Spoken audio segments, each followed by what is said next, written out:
Another 2 months, another pile of books that emotionally wrecked me. So let's talk about all the books that I read in January and February. January started off extremely strong. I finished reading the Harry Potter series for the very first time. I read the Half-Blood Prince, and I finished reading the Deathly Hallows, and I felt personally attacked by J.K. Rowling, so I will be sending her a therapy bill. Then after all of that emotional damage, I needed a palate cleanser, so I picked up Cowboy Romance. I read Indigo Ridge by Devney Perry, and I also read Juniper Hill. I very much liked Indigo Ridge. I liked that it had a mystery aspect on top of the cowboy romance. However, the second book fell a little bit short. That was like a single mom romance with a chef, and I just was not vibing with their dynamic. I didn't think it was as good as the first one. Then I picked up Done and Dusted by Lila Sage because this has been all over my For You page, and I think, unpopular opinion, it just felt like the characters fell flat. Like their dynamic seemed more like lust to me than it was love, and there was a lot of telling instead of showing.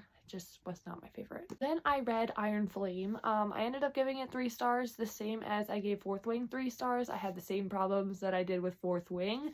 I felt like, though, the first half of this book was a little bit insufferable with the back and forth between Xaden and Violet, but the second half of this book made it redeemable, made me actually want to pick up Onyx Storm. I felt like the characters were developed a little more, the world building was developed a little bit more, and I actually cared.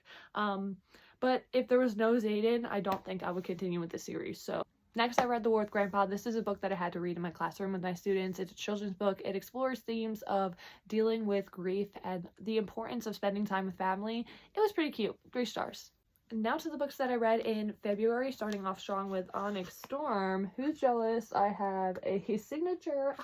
My friend Casey actually brought me to a Rebecca Yarros event, so I got a signed book and she answered some questions, so that was pretty cool.